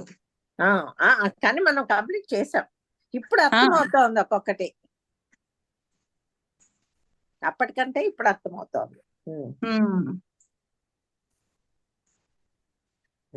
అదే. సో ఇప్పుడు ప్రతిపద విధాన మీరు ఈ ఆచార్య కయ్యట్ చెప్పినది అని చెప్పారు చూడండి, అది మన సెకండ్ పార్ట్ లోను 462 పేజీలోనే ఇచ్చారండి. జిస్సే నిర్ధారిత కర్నా హై వా సమకాలీన 62. ఓకే. 462లో ఎక్స్ప్లెనేషన్ ఇచ్చారు. ఆ 3 నిమిషాలు అవసరము అన్నది ఇందాక చెప్పారు कैयट కదా के లక్ష్మీ సార్. आचार्य कैयट के अनुसार निर्धारण में 3 बातों का होना आवश्यक है, ఆ, जिससे निर्धारित करना है అంటే అది సముదాయం. वह समुदाय जिसे निर्धारित करना है वह निर्धार्यमाण तत् निर्धारण అంటే ఏదైతే మనము వేరు చేస్తున్నామో అది వేరు ఆ చేస్తున్నాం. ఎంటిటీ, ఆ ఏకదేశం నిర్ధార్యమాణ అంటారంట దాన్ని. మరియు అంటే నిర్ధారణగా నిర్ధారించబడినది, బడుతూ ఉన్నది. బడుతూ మరియు నిర్ధారణగా హేతు హేతు అంటే గుణము, జాతి, జాతి, క్రియ. ఆహాహా. ఈ నిర్ధారణ హేతువు ప్రతిసారి మనకి గుణము, జాతి, క్రియ అనే అవసరం లేదు. అంటే ఈ రెండిటికి డిఫరెన్స్ ఉందండి. ఈ నిర్ధారణ హేతువు ఈ మూడిట్లోనే ఉండొచ్చు, కానీ వాటిలో పర్టికులర్ గా అక్కడ మెన్షన్ చేయబడి ఉండాలి. అంటే ఇప్పుడు మనుష్యానాం లేదా నృణాం ద్విజః అని వదిలేసాం అనుకోండి, అక్కడ ఇది తెలుస్తోంది మనకి, ద్విజుడు అంటే జాతి అని తెలుస్తోంది. కానీ అక్కడ ఆ జాతి ఎందుకు, ఆ జాతి ఎందుకు అన్నదానికి సమాధానం ఉందా మన దగ్గర? అంతే కదండి. It doesn't make your sense. మనుషుల్లో బ్రాహ్మణులు అంటే it doesn't make any sense. చెప్తున్నాము అంటే వాళ్ళ గురించి ఏం చెప్తున్నామో చెప్పాలి కదా. అంటే అది నిర్ధారణ హేతు అన్నమాట అక్కడ. అందుకని కంప్లీట్నెస్ కి ఏం చెప్పాలి మనం? నృణాం ద్విజః శ్రేష్ఠః అంటే ఆ శ్రేష్ఠ అన్నది నిర్ధారణ హేతు. అది గుణం అవ్వచ్చు కాక, కానీ మనము నిర్ధారణలో డెఫినిషన్ లో చెప్పుకున్నటువంటి జాతి, క్రియ, గుణాలు ఉన్నాయి చూసారా, ఆ మూడు కాదు. ఇది ఆ మూడు కాదు. ఆ మూడు దేనికి? జస్ట్ ఒకళ్ళని పిక్ చేయడానికి. అంటే ఇప్పుడు మనుష్యులలో 4 జాతులు ఉంటే ద్విజ జాతిని పిక్ చేసాం చూసారా, జాతిని పిక్ చేసాం చూసారా, అది అక్కడితో ఆగిపోతుంది. కోసం ఆ జాతి అంతే. అంటే నువ్వు ఎవరిని పిక్ చేసుకుంటున్నాము? జాతి పరంగా తీసుకుంటున్నానయ్యా అని చెప్తున్నాం. అంటే ఫస్ట్ లెవెల్ బేసిస్ అన్నమాట. వీడిని ఎందుకు సెలెక్ట్ చేస్తున్నామంటే నాకు ఇప్పుడు జాతి పరంగా నేను డిఫరెన్షియేట్ చెయ్యాలి కాబట్టి తీస్తున్నా. సరే, మరి ఈ జాతి ఎందుకు? అది హేతు. అది ఏంటంటే క్షత్రియుని తీసుకుంటే శూరత్వము అలాగన్నమాట. ఆ జాతిలో ఉండే లక్షణాన్ని హైలైట్ చేస్తూ మనకు ఒకటి ఉండాలి. అప్పుడే మనకి జనరల్ సెన్స్ లో నిర్ధారణ అన్నది కంప్లీట్ అవుతుంది. లేకపోతే ఏమవుతుంది? జస్ట్ చూపిస్తున్నాం కానీ మనం చెప్పాలి కదా, ఎందుకు చూపిస్తున్నామో చెప్పాలి కదా. ఇప్పుడు మనం హైలైట్ చేస్తున్నాం, రిఫర్ చేస్తున్నాం మనం ఒకళ్ళని, అది ఏ పరంగా రిఫర్ చేస్తున్నామో చెప్పాలి మనం. అర్థమైందండి. That's the right. ఓకే, చెప్పండి రాజు గారు. హరి ఓం. నమస్కారం అండి. నమస్కారం. ఒక చిన్న డౌట్ అండి. ఈ మనుష్యాణం ఏదో ఏదో చెప్తున్నా, ఏమిటది కాదు, ఏమిటది మనుష్యాణం క్షత్రియ శూరతమః ఒకటి. ఇందాక ఏది గవాం కృష్ణ ఏదో క్షీరతమ ఏదో చెప్పే క్షీరతమ వాటి చెప్పారు కదా ఇందాక. అసలు ఫర్గెట్ ఈ నిర్ధారణ ఇక్కడ సమసించదు అనేది ఇక్కడ చెప్పబడుతుంది, అంతే కదా. వీటి ఇలా ఉన్నప్పుడు సమసించదు అని చెప్పి కదా చెప్తున్నారు, అంతే కదా? అంతే అంతే కదా. అయితే ఇప్పుడు సమసించదు అంటే ఎప్పుడు కూడా ఇది జరగదు అని చెప్పేది 2 రకాలు ఉంటాయండి. ఒకటి ఏంటంటే అవుట్ రైట్ గా జరగదు, ఇది జరగదు ఇక్కడ అని చెప్పడం అదొకటి. రెండోది ఏంటంటే జరుగుతూ ఉండగా కూడా జరగదు అని చెప్పడం రెండోది. అంటే అనిష్ట రూపాలు కొన్ని వస్తుంటాయి, ఒకసారి జరుగుతుంది కానీ అనిష్ట రూపాలు వస్తాయి. అలాంటిది ఏదైనా ఉందా వీటికి? అసలు రానే వచ్చే ఛాన్సే లేదు. నేను అనుకోవడం ఏంటంటే అసలు ఇక్కడ ఛాన్స్ లేదు అసలు. అంటే మీరు ఈ 3 పదాలు కలిపి మీరు ఒక సముదాయం నుంచి ఒకళ్ళని సెపరేట్ చేసిన దానికి ఒక పర్టికులర్ లక్షణం చెప్తూ ఉన్నప్పుడు అసలు సమస్త పదం ఏర్పడడానికి ఛాన్స్ అసలు లేదు, ఆల్మోస్ట్ లేదు అక్కడ. కలిపి సామర్థ్యం అయితే లేదు. అంటే మొత్తం అంతా కలిపేసి మనం ఒక ఆ అర్థంతో మూడిటికి చెప్పడానికి అయితే సామర్థ్యం లేదు. లేదు అనేది అలా కదా. Correct correct correct. మూడిటికి సామర్థ్యం లేదు అనేది నార్మల్ గా ఒక వాక్యం రాసినా కూడా మనకు అర్థమైపోతుంది. దానికి సూత్రం అక్కర్లేదు. దట్ ఆ, నేనేది అది. ఇప్పుడు ఈ ఇది అవును. సూత్రంలో వాళ్ళు ఏది చెప్పారో ఈ మామూలుగా ఒక సెంటెన్స్ మనం రాసుకుంటూ పోతే ఎక్కడ సమస్త పదం చేయబడుతుందో మనకు కొంత ఐడియా ఉంటుంది. మనకి చేస్తే ఉమ్, బాగుంటుందనో చేయబడుతుందనో రెండు రకాలుగా సూత్రాలు తెలిసినా తెలియకపోయినా ఇక్కడ అసలు మీరు మనుష్యాణం ఏదో ద్విజ ఉత్తమ అనో శ్రేష్ఠ అనో ఏదో పెట్టారనుకోండి, అది అందులోని మీరు ఏ విధంగా అది ఏది ఎలిమినేట్ చేసి అందులో దానికి ఒక సమస్త పదం తీసుకొస్తారు? మనుష్య అంటే అనేది ఇక్కడ ద్విజ ఉంది, మనకి శ్రేష్ఠ ఉంది, రెండు మనుష్యాణం సుబంతాలు. ద్విజ మనుష్యాణం ఉంది అనే కదా. దాంట్లో ఒక విభక్తి పదం కనబడుతోంది. ఆ ఉమ్, అంతే. ఇప్పుడు మనుష్యాణం ద్విజ అన్నారు అనుకోండి, నృణాం ద్విజ అన్నారు అనుకోండి, ఇప్పుడు మీకు అల్టిమేట్లీ ఒక సమస్త పదంలో విభక్తి వినబడకూడదు. సాధారణ రూల్ అది, సాధారణమైన రూల్ అది. ఇప్పుడు నృణాం ద్విజ శ్రేష్ఠ అని మూడు సుబంతాలు ఉన్నాయి. మూడు సుబంతాలు కలిపితే అసలు ఒక పదం సృష్టించండి దీంట్లో ఒకటి. ఇక్కడ అది ఈజ్ మూడిటి ఇట్ పాసిబుల్ గురించి ఎట్ ఆల్? కాదండి, క్వశ్చన్ ఇస్ నాట్ మూడిటి వెదర్ ఇట్ ఈస్ గురించి వ్యాలిడ్ ఆర్ కాదు. నాట్. అంటే నృణాం ద్విజ ఆ అన్న మూడని దగ్గర కాదు మనకి నేను అనేది కాదు. కాదు కాదు కాదు కాదు. నేను అన్నది 3, 4 అనేది క్వశ్చన్ కాదు అక్కడ. 3, 4 కాదు. ఇలాంటి ఖచ్చితంగా రెండు ప్రత్యయాలు, రెండు సుబంతాలు, ఒక ప్రత్యయం లేకుండా ఇది పూర్తవదు. ఏదో ఒక ప్రత్యయం ఉండాలి, అందులో కనబడుతూనే ఉండాలి. తమో తరావో ఏదో లేకపోతే సుబంతం ఏదో ఒక ప్రత్యయం మాత్రం కనబడుతూ ఉంటుంది. విగ్రహవాక్యాలు అన్ని చూడండి మీరు కావాలంటే, పైనుంచి కిందకి చూడండి. లేకుండా లేదు. నృణాం ద్విజ శ్రేష్ఠ అన్నా, గవాం కృష్ణ క్షీరతమా అన్నా కూడా మీకు సెపరేట్ గా ఒక ప్రత్యయాలు కనబడుతున్నాయి అక్కడ. అలాంటప్పుడు అవి తీసేసి మీరు ఏమైనా చెయ్యగలరా అనేది క్వశ్చన్ ఇక్కడ. అసలు మీరు సమాసం చేయగలరా? చెయ్యరు అని చెప్తుండే కరెక్ట్. జరగదు అని చెప్తున్నారా, జరగకూడదు అని చెప్తున్నారా? పురుషోత్తమ చేశారు చూసారా, పురుషాణం ఉత్తమ పురుషోత్తమ అని చేశారు చూసారా. రెండే కదా అవి, రెండే కదా అక్కడ. అలా కాదు. అవును, అలా కాదు. ఇప్పుడు ఈ మూడు కలిపి చెప్పండి. ఇప్పుడు నాకు ఇప్పుడు రెండే ఉన్నాయి అక్కడ. మూడోది వచ్చింది కదా, మూడో ఎలిమెంట్ వచ్చింది కదా ఇక్కడ. ఒక సముదాయం నుంచి పృథక్కం చేసే జాతో ఏదో అది, దానికి సంబంధించిన ఒక క్వాలిటీ. 3 ఉన్నాయి కదా ఇక్కడ. అక్కడ ఒకటే ఉంది. పురుషుడు అనేది ఒక జాతి, అందులో ఉత్తముడు అని డైరెక్ట్ గా చెప్తున్నాం. మనుషుల పేర్లు పెట్టలేదే అక్కడండి. ఇప్పుడు రాముడు అని కలిపారు అనుకోండి అక్కడ. సమాసం లేకపోవడమే శిష్ట ప్రయోగము. ఆ శిష్ట ప్రయోగానికే ఇక్కడ సూత్రం ఉంది, అంతే. దాన్ని సపోర్ట్ చేస్తూ సూత్రం ఉంది. భాష పాసిబిలిటీ లేదు కదా అసలు. కాదండి, అంటే ఇక్కడ పాసిబిలిటీ లేదు అక్కడ. కేవలము ఆ సముదాయము ఏకదేశము ఆ రెండింటికి అసలు ప్రాప్తి అక్కడ ఉండే అవకాశం ఉంది. ఎందుకంటే ఆ రెండు పదాలకి, అంటే ఇప్పుడు మన అదేంటది ఇప్పుడు మీరు చెప్తారు. మూడోది వచ్చినప్పుడు ఉందా అని అడుగుతున్నాను నేను. మూడోది వచ్చినప్పుడు అసలు పాసిబిలిటీ, మూడోది వచ్చినప్పుడు ఇంక సూత్రం అవసరం లేదు. బై డిఫాల్ట్ సమర్థ పదవి టేక్ కేర్ చేసేస్తుంది అది. That is what I'm saying. ఈ సూత్రం అనేది ఏమిటి చెప్పదలుచుకుంటుంది అయితే ఆఖరికి? నేను మామూలుగా ఒక సెంటెన్స్ నాకు ఇవేవి తెలియకుండా నేను అలాగే వాడతాను. సమస్త పదం చెయ్యను నేను. నాకు సమాసాలు తెలుసున్నా కూడా అక్కడ సమస్త పదం జరిగే ఛాన్స్ లేదని నాకే అర్థం అవుతూ ఉంటుంది. అది యాక్చువల్ గా అర్థం అవుతుంది, డౌటే లేదు అందులో. You cannot mix those words to make a single word. 3, 4 ఎన్నైతే అన్ని చెప్తూ మనం చెప్పలేం, అసలు చెయ్యలేము. ఇప్పుడు నృణాం ద్విజ అనేది మీరు సమస్తం చేయగలరా? అసలు సమస్త పదం చేయగలరా దాన్ని? క్షత్రియో మనుష్యాణం శూర. మామూలుగా నృణాం ద్విజ అనేది ఒక ఒక సమస్త పదం అవుతుందా? ఫర్గెట్ శ్రేష్ఠ అవన్నీ. ఆ రెండో లేకపోతే ద్విజ శ్రేష్ఠ అనో చెప్తేనే అదొకటైనా అవ్వాలి, ఇదైనా అవ్వాలి. 3 పదాలు ఉన్నప్పుడు ఏ 2 పదాలు కలిసి ముందు ఒక సమాసం అవ్వాలి కదా, మూడో తర్వాత వస్తుంది. ఏ 2 పదాలైనా చేసి రుణాం శ్రేష్ఠ అని చెప్పొచ్చు, కానీ ఏమిటి వస్తుంది దానివల్ల? ప్రయోజనం ఏం లేదు అసలు. అవదు అసలు. నా దృష్టిలో ఏంటంటే అసలు సమాసం అయ్యే ఛాన్స్ అవ్వడానికి అంటే కదండి అక్కడ ఏకార్తి భావన అన్నది అయితే అంటే ఏమో నాకైతే తెలియట్లేదు అందులో.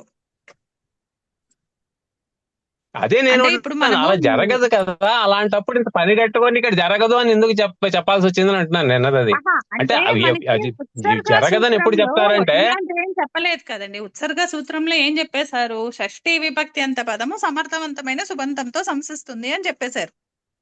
ఇప్పుడు ఇక్కడ మరి అదే రూల్ అంటే ఇప్పుడు వ్యాకరణాన్ని రూల్స్ పరంగానే వెళ్ళామే అనుకోండి, అప్పుడు ఇక్కడ కూడా చూడండి మనుష్యాణం ద్విజః ఉంది. ఇప్పుడు ఈ ద్విజుడి వలనే అంటే ద్విజుడిని పృథక్కరణం చేయడం వలనే అక్కడ మనుష్య సముదాయానికి సప్తమి షష్ఠి విభక్తి వచ్చింది. అంటే రెండిటికి అన్వయం అయితే ఉంది కదా. ఇప్పుడు ఒకదాన్ని ఆధారం చేసుకునే ఇప్పుడు ఆ ద్విజుడిని ఆధారం చేసుకునే మనుష్య శబ్దానికి అక్కడ షష్ఠి విభక్తి వచ్చింది. సో అక్కడ అన్వయం ఉంది అనే అవును. ఆలోచనతో ఇక్కడ రెగ్యులర్ షష్ఠి అంటే మన ఉత్సర్గ సూత్రం షష్ఠి ప్రాప్తింప చేస్తామేమో, ఇక్కడ కుదరదు. ఎందుకంటే మామూలుగా జస్ట్ ఇది అవయవి సంబంధములో లేదు, జస్ట్ ఒక సముదాయము ఒక అవయవము ఇది అలా కాదు. ఇంకొంచెం దీన్ని అది కాదు ఇది ఇంకొంచెం క్లారిటీ తీసుకోవాలంటే మీరు అక్కడ షష్ఠి బదులు సప్తమి విభక్తి వేసేయండి, మీకు అసలు రమణ రాదు అది. అప్పుడు మీకు ఇంకా డౌటే రాదు అసలు. చాలేదు కదా. ఇది బాలమనోరమాలో సప్తమి వేస్తే అసలు మీకు డౌట్ కూడా రాదు అసలు. సప్తమి రాదు. లక్ష్మీ శ్వేత గారు, ఆ, బాలమనోరమాలో చూడండి, ఇప్పుడు పురుషాణం ఉత్తమః ఇప్పుడు అలా కదా కాదు. ఇప్పుడు శేష షష్ఠి కాదు, శేష నిర్ధారణ షష్ఠి కాదు, అది నిర్ధారణ షష్ఠి కాదు. కాదు. ఎక్కడండి? అందుకనే ఎక్కడ? సమాసమైంది. అదే మీనింగ్ వేరే అండి, అక్కడ వేరు. నిర్ధారణలో మీనింగ్ వేరే, నిర్ధారణలో మీనింగ్ వేరు, అక్కడ మీనింగ్ వేరు. పురుషోత్తమాల మీనింగ్ వేరు. అవును. అందులో ఉత్తముడు అన్నారు, అంతేగాని ఎవడు అని చెప్పలేదు, వాడి క్వాలిటీస్ కూడా ఏం చెప్పలేదు, వాడిని ఎవరిని వేరు చేసి చెప్పలేదు. అదే కదండి, ఎత్రచ నిర్ధారణే దగ్గర ఎక్స్ప్లెనేషన్ ఇచ్చారు. ఎప్పుడు వస్తుంది షష్ఠి, ఎప్పుడు వస్తుంది అన్నది ఆ సూత్రంలో చెప్పారు. దేంట్లోనండి ఏ సూత్రంలో చెప్పారు? ఇది యతస్థ నిర్ధారణే దగ్గర, తర్వాత ఇక్కడైతే దీంట్లోనే చెప్పారండి. ఈ నిర్ధారణ షష్ఠి అన్నది హౌ టు అండర్స్టాండ్ అన్నది ఇక్కడ చెప్పారు కదా మనకు. నా నిర్ధారణలోనే కయ్యట అభిప్రాయంతో ఇదే అని చెప్పారు కదా. దాని అందరూ కూడా support చేశారు. అంటే అది కయ్యటుడు అనేవాడు మచ్ లేటర్ దాని పాండిని కదా, అది వదిలేయండి, అది క్వశ్చన్ కాదు. సబ్సిక్వెంట్ కామెంటరీస్ వదిలేయండి. నా నిర్ధారణ అనేది కేవలం దాని తాలూకు పర్పస్ ఏమిటి అంటే ఈ కండిషన్స్ లో ఇక్కడ రాదు. నిర్ధారణ చేస్తున్నప్పుడు ఏవో ఇన్ని కండిషన్స్ లో ఇక్కడ సమస్త పదం రాదు, అంతే కదా.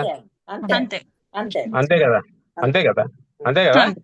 అసలు మామూలుగా సెంటెన్స్ రాసుకుంటే వచ్చే ఛాన్స్ ఉందని అడుగుతున్నాను నేను. అదే మనకు సూత్రం తెలియదండి, పొరపాటున సమస్త పదం చేయడానికి ట్రై చేస్తామండి, చెయ్యగలమా అనేది క్వశ్చన్. అది లేకపోయినా సరే బై డిఫాల్ట్ మనకి అక్కడ అర్థం కమ్యూనికేట్ అవ్వదు కాబట్టి మనం ఎవరం అయితే రాయం. By default common sense use చేస్తే మాత్రం రాయం అక్కడ. దాన్ని శిష్ట ప్రయోగం అంటారు. శిష్ట ప్రయోగం అని కాదు, అది అవ్వదు అసలు. కష్ట ప్రయోగం కూడా రాదు, కనీసం అనిష్ట ప్రయోగం కూడా రాదు. అక్కడ శిష్ట ప్రయోగం పక్కన పెట్టండి, అనిష్ట ప్రయోగం కూడా రాదని నా ఉద్దేశం. ఇక్కడ నేను అనేది ఏంటంటే ఇప్పుడు ఏమి సూత్రాలు ఏమి చూడకుండా మామూలుగా మనం మనకు మామూలుగా అర్థమవుతుంది, సూత్రాలతో పని లేకుండానే, అది శిష్ట ప్రయోగం. గురువు గారు ఇలాగే చెప్పారు, శిష్ట ప్రయోగానికి డెఫినేషన్ ఇలాగే చెప్పారు. అంటే శిష్ట ప్రయోగం అంటే ఎవరో శిష్ట ప్రయోగం అంటే అది ఏం లేదు, వాడుకండి. కాదు శిష్ట ప్రయోగం అంటే మీకు సమాసాలు మనం ఇవన్నీ ఏమీ చదవట్లేదు అనుకోండి, ఓకే, అసలు మొత్తం ఇవేమి మనకి జీరో. ఓకే, మనం ఇప్పుడు శాస్త్ర అంటే ఇట్లా ఈ సూత్రాల గురించి మాట్లాడుకోవట్లేదండి. జస్ట్ ఒక సెంటెన్స్ ఎక్కడో కనిపించింది, ఓకే, ఛాత్రాణం మైత్రః అనో లేకపోతే ఛాత్రాణం శ్వేత వినిపించిందండి, అక్కడ మీకు నిర్ధారణ అని తెలుస్తోంది కదా. ఆ గ్రూప్ ఆఫ్ స్టూడెంట్స్ నుంచి నేను విడదీసుకుంటున్నా కాబట్టి అక్కడ మీరు ఛాత్ర శ్వేత అని రాస్తామా? ఎందుకు రాయట్లేదు అంటే మనకు అక్కడ భావం సరిపోవట్లా కదా. ఇప్పుడు ఆ రెండు పదాలకి ఛాత్రాణం చెప్పిన దానికి అలా కాదు, రెండు పదాలు తీస్తే దానికి ఆ కలిపిన పదాలకు ఒక అర్థం తెలియాలి, డెఫినెట్ గా కంప్లీట్ అవ్వాలి. అది కూడాను కంప్లీట్ అవ్వాలి, అర్థమే కంప్లీట్ అయిపోవాలి. అక్కడ రెండు పదాలతో అర్థం కంప్లీట్ అవ్వలేదు. ఛాత్రాణం ఛాత్రంలో అయితే వాట్ సో వాట్ అంటే అసలు ఏంటి అన్నది కూడా అర్థం కావాలి, దానికి అర్థం కన్వే కావాలి కదా. అదే నేను చాతాణం శ్వేత అనేది ఉంది, డెఫినెట్ గా అది అంతవరకు మాట్లాడొచ్చు. కానీ తర్వాత ఏమిటి అనే క్వశ్చన్ వస్తుంది. ఉన్నారు, సరే, దట్స్ ఓకే. నెక్స్ట్ ఏమిటి అనేది క్వశ్చన్ వస్తుంది కదా. అదే పురుషోత్తమ క్వశ్చన్ రాదు. పురుషుల్లో ఉత్తముడు అనేది అర్థం అక్కడే కంప్లీట్ పురుషోత్తమ అయిపోతుంది. అక్కడ అది సంజ్ఞలాగా తీసుకోవాలంటే కంప్లీట్ అవుతుంది. వేరు. అది అంటే ఇప్పుడు అదే. పురుషోత్తమ అన్నప్పుడు నే- పురుషోత్తమ అన్నప్పుడు పక్కన ఏమన్నా మీరు క్వాలిఫికేషన్ పెట్టారనుకోండి, అప్పుడు రాదండి. ఆ ఇప్పుడు అది అవసరం లేకుండా అలాగే పెట్టడం ఇప్పుడు మీరు పెట్టకపోవడం సెకండరీ. పెట్టకుండా కూడా sentence దానికి ఒక మొత్తం- అర్థం వస్తుందా లేదా? రాజన్ గారు పెట్టకుండా కూడా ఒక అర్థం వస్తుందా లేదా? ఒక్క నిమిషం. అవును, కానీ ఇప్పుడు అర్థం వేరు వస్తోంది కదా. అర్థము కేవలము ఉన్న మనుషులలో ఉత్తముడు అని ఆయన్ని మనుష్య జాతిలోకి తీయలేదు కదా మనము. అంతే, అవసరం లేదు. నేను అనేది అది కాదు. ఏదైనా నేను ఇక్కడ టోటల్ డిస్టింక్షన్ గురించి మాట్లాడ, ఓవరాల్ గా ఏంటంటే సమస్త పదం అని ఎప్పుడైతే మనం ఏదైనా వాడుతూ ఉన్నామో, లేకపోతే రెండు పదాలను కలిపి చేస్తామో, ఆ వాటికి ఇండిపెండెంట్ గా ఒక అర్థం ఉంటుంది. కలిసిన తర్వాత కూడా ఒక అర్థం అక్కడే తెలుస్తుంది. You don't need extensions for that to be qualified. అవును, కదా. ఇందాక మీరు చాతాణం శ్వేత అనో ఇంకేదో చెప్తే అది అర్థం లేదు దానికి. యాక్చువల్ గా it doesn't convey any meaning either as a sentence or as a సమస్త పదం. మీనింగ్ లేదు అక్కడ. నేను అనేది, నా క్వశ్చన్ ఏంటంటే అసలు అక్కడ సమస్త పదం వచ్చే ఛాన్స్ లేదు అసలు. అది ఏ పరిస్థితుల్లో చేసినా ఎవడో దానికి ఒక దుష్ట సమాసం కూడా చేయలేడు కనీసం నాకు తెలిసి. ఇప్పుడు ఇక్కడ ఇది ఉంది చేయలేడు. కదండి, మనుష్యేషు చెయ్యలేడు. క్షత్రియః అనేది ఉందనుకోండి, మనుష్యేషు ఒకటేనండి, ఒకటి అలా కాదు. ఇది కేవలం ఏమిటి అంటే అల్టిమేట్ గా ఏంటంటే ఇది ఈ కండిషన్ లో రాదు అని చెప్పడమే. వస్తే ఏమిటవుతుందని చెప్పలేదు ఇందులో. వస్తే ఒక అనిష్ట రూపం ఏమిటవుతుందని చెప్పలేదు ఇందులో. మిగతా వాటిలో మనకి అనిష్ట రూపాలు చెప్తారు. అది చేయకపోతే ఈ రూపాన అనిష్ట రూపం వస్తుంది కదా అని. ఇందులో చెప్పలేదు. ఒక్క నిమిషం, అనిష్ట రూపం చెప్పలేదు. మీకు ఓన్లీ స్టేట్మెంట్ ఇచ్చి చదివేశారు. అదే ఒక్క నిమిషం, ఒక చిన్న డౌట్. ఇప్పుడు ఇక్కడ చూడండి, ఇక్కడ క్షత్రియః మనుష్యేషు అని ఉంది, క్షత్రియః మనుష్యేషు అని ఉంది. ఇప్పుడు మీరేమన్నారు, ఉత్తమ క్షత్రియః ఉందనుకోండి, క్షత్రియులలో ఉత్తముడు అని అంటున్నారు మీరు. అంటే ఏంటి?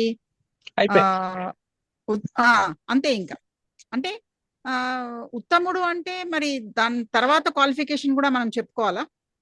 ఇప్పుడు ఉత్తమ క్షత్రియ అంటే అక్కర్లేదు, ఎవరైనా కావచ్చు. అది ఒక్క నిమిషం. క్షత్రియాణం ఎవరు అనట్లేదు అక్కడ.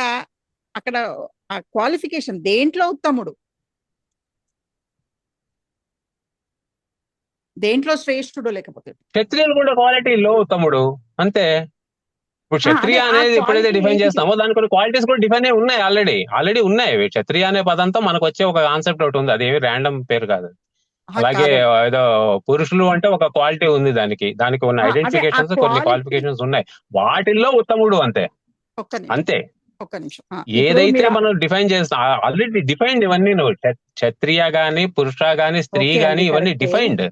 వాటికి ఏమి మనం స్పెసిఫిక్ గా చెప్పక్కర్లేదు. ఇంకా ఒక్క నిమిషం అండి రాజన్ గారు, ఒక్క నిమిషం. మీరు క్వశ్చన్ అడుగుతున్నారు, ఆన్సరింగ్ చెప్పనివ్వట్లేదు. ఒక్క నిమిషం బ్రేక్. అంటే ఇప్పుడు నేను చూస్తున్నది ఏంటంటే, మనుష్యేషు క్షత్రియః శూరతమః అని ఇచ్చారు. అంటే క్షత్రియులలో శూరత్వము అనేది ఒక అట్రిబ్యూట్ తీసుకొని అవును. అది ఎందుకంటే సముదాయము అక్కడ మనకి స్పెసిఫిక్ గా లేదు, మిక్స్డ్ మనుష్యులు అని చెప్పేశారు కదా. ఆ మిక్స్డ్ లోంచి ఈ జాతి అయినటువంటి క్షత్రియ జాతిని బయటికి తీశారు. చెప్పాల్సి వస్తుంది. ఇప్పుడు ఈ మనుషుల్లోంచి క్షత్రియులు ఎందుకు గ్రేట్, అప్పుడు మళ్ళీ శూరతమః చెప్పాల్సి వస్తుంది. చెప్తున్నారు ఆల్రెడీ ఉన్నారు ఆ సముదాయమే క్షత్రియులు, వాళ్ళలోంచి ఒకరిని తీశారు అంటే వాళ్ళలో మంచి అంటే అందరికన్నా టాప్ మోస్ట్ క్వాలిటీస్ ఉన్నాయనే కదా అర్థము. అక్కడ మనం ఏ క్వాలిటీయో చెప్పక్కర్లేదు. సముదాయం ఇట్ సెల్ఫ్ కన్ఫైన్ అయిపోయింది, ఒకలాంటి సముదాయం అంతే. ఇప్పుడు మీరు సమస్త పదము అంటే మనుష్యేషు క్షత్రియః శూరతమః, ఈ మూడింటికి సమస్త పదము చెప్పాలి అన్నట్టుగా అంటున్నారా మీరు రాజన్ గారు? ఈ అర్థంలో అంతేనా? మూడింటికి సమస్త నేను అడిగింది అసలు వచ్చే ఛాన్స్, అసలు అనిష్టంగానైనా ఒక సమాసం తయారు చేయండి. దీంతో రాదు కదా, అనిష్టంగా తయారు చేయండి. మీకు మన ప్రాబ్లం అంటే ఇప్పుడు ఇక్కడ మనుష్యేషు క్షత్రియ నిర్ధారణలో వస్తోందని చెప్పారు. అంటే అలా నిర్ధారణలో వస్తుంది. నిర్ధారణ అయినప్పటికీ నిర్ధారణ కూడా కొన్ని లేనప్పుడు చోట్ల రాదు అనేది ఏదో వేరు వేరు కండిషన్ లో రాదు అని. కానీ అసలు నిర్ధారణ మామూలుగా చూసుకుంటే కూడా అసలు వచ్చే ఛాన్స్ ఉందా అని అంటున్నాను. నా క్వశ్చన్ అది. ఈ అదేనండి అదే సూత్రం అవసరం అనవసరం అనేది రాశారు కాబట్టి చదవాల్సిన అందులో డౌట్ ఏం లేదు. అదే దీని వల్ల చెప్తున్నానండి. కెన్ యూ డిసైడ్ అదే somewhere that weather something is right are wrong? అది నేను అనేది. అదే చెప్తున్నానండి, క్వశ్చన్ అడగనివ్వండి నన్ను. నేను ఎప్పుడు కాదండి. ఇప్పుడు మనుష్యేషు క్షత్రియ, ఇప్పుడు మీరు ఎలాగైతే ఉత్తమ మనుష్య దాని ఏమన్నారు, మనుష్య ఉత్తమ మనుష్య అన్నప్పుడు మనుషులలో మీరు ఉత్తముని తీసుకుంటున్నారు. అక్కడ కూడా ఒక సముదాయం ఉంది, అక్కడ కూడా మీరు పృథక్తనం చేస్తున్నారు. అక్కడ షష్ఠీ శేషితోటి వస్తుందండి. అక్కడ వస్తోంది. అక్కడ మనము స్పెసిఫిక్ గా మనము క్వాలిఫికేషన్స్ ఏం చెప్పట్లేదు. శూరత మహానా లేకపోతే దేంట్లో ఉత్తముడు అలా అలా ఏం చెప్పట్లేదు. ఇప్పుడు మీరు ఒక సెంటెన్స్ అవుతున్నారు అనుకోండి, ఈ 3 పదాలు వస్తాయి. ఈ 3 పదాలు వచ్చినప్పుడు మరి ఈ మనుష్యేషు క్షత్రియ అనేది మనం సమస్త పదం చేయొచ్చా అనేది మనకి డౌట్ రావచ్చు. నాకు అర్థమైనది నేను చెప్తున్నాను. కరెక్ట్ మీ ఫైన్ రాంగ్. కానీ నిర్ధారణ విషయంలో రాదు అని అక్కడికే వస్తున్నా. సో ఇప్పుడు ఈ మనుష్యేషు క్షత్రియ అన్నప్పుడు మనం అక్కడ సమస్తం చేసుకోవచ్చా? అక్కడ సమస్త పదం, దాన్ని మొత్తం సమస్త పదం చేసుకొని ఒక కాంపౌండ్ వర్డ్ గా చేసుకోవచ్చా అంటే చేసుకోలేము. ఎందుకంటే పక్కన శూరతమహ ఉంది కాబట్టి అని నేను అనుకుంటున్నా. ఇప్పుడు ఇక్కడ శూరతమహ లేదనుకోండి, అప్పుడేంటి? శిష్ట ప్రయోగం లేదు కదా. అందులో అలాగా ఎప్పుడైనా ఒక సమస్త పదానికి దానికంటూ ఒక ఇండిపెండెంట్ మీనింగ్ తయారవ్వాలండి. If it is not conveying and independent meaning, it is not సమస్త పద at all. Even if you add 2 words randomly or meaningfully also, 2 meaningful words cannot make a meaningful సమస్త పద. అది గ్యారంటీ. అది guarantee.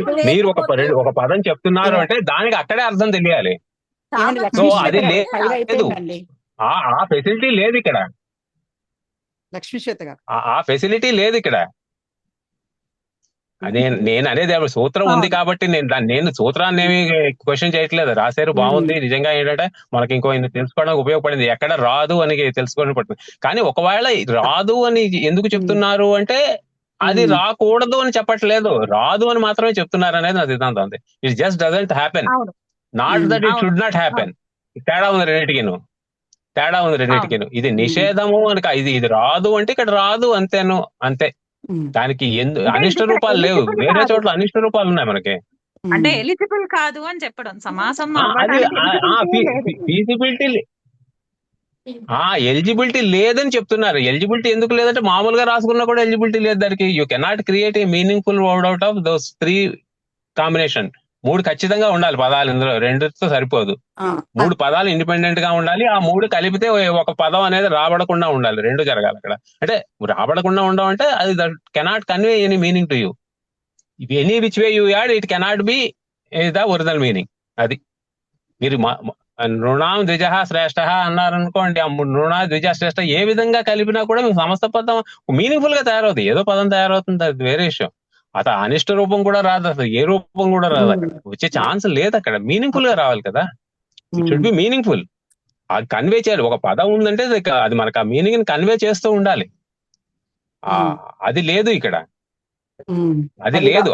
ఆ ఫెసిలిటీయే లేదు ఇందులో. అందుకని ఇది అసలు ఆ ఫెసిలిటీయే లేదు కాబట్టి అసలు ఇది జనరల్ గా జరగదు అంటున్నాను. నేను అనేది ఏంటంటే వాళ్ళు చెప్పారు రైటా రాంగ్ అని క్వశ్చన్ కాదు. అసలు నార్మల్ కామన్ సెన్స్ లో కూడా జరగదు అది. అది నేను ఎందుకంటే ఎక్కడైనా ఇది జరగదు అని చెప్తున్నప్పుడు ఒక అనిష్ట రూపం చెప్తామండి. సాధారణంగా ఒక అనిష్ట రూపాలు ఉంటాయి కొన్ని చోట్ల, చాలా చోట్ల ఉంటాయి. ఇదనే కాదు, నిషేధాలు చెప్పించే చోట కూడా కానీ, వార్తికాలు చెప్పించే చోట కానీ అనిష్ట రూపాలు కూడా చెప్తారు. ఇక్కడ ఒక్కటి కూడా చెప్పలేదు మీకు. చూడండి, ఈ సూత్రంలో అనిష్ట రూపాలు లేవు. అంటే అసలు వాళ్ళకి తెలుసు ఇక్కడ జరగబోయడానికి ఛాన్స్ లేదు అని. కానీ ఎందుకనే చెప్పారు ఈ సూత్రం, అంతే. నాకైతే అలాగే అనిపిస్తుంది ఈ సూత్రం చదివితే. మీరు ఈ నా నిర్ధారణ మీకు తెలియకుండా ఉన్నా కూడా మీకు 3 పదాలు ఇచ్చి అవే పదాలు ఇచ్చి మీరు చేయమంటే కెన్ యూ మేక్ ఏ సమాస out of the existing rules? Absolutely no. Absolutely no. మీరు ఏ సూత్రాలు అప్లై చేసినా దానివల్ల సమాసం మీనింగ్ఫుల్ గా రాదు. కామన్ సెన్స్ లో కూడా చెయ్యం జనరల్ గా అర్థము.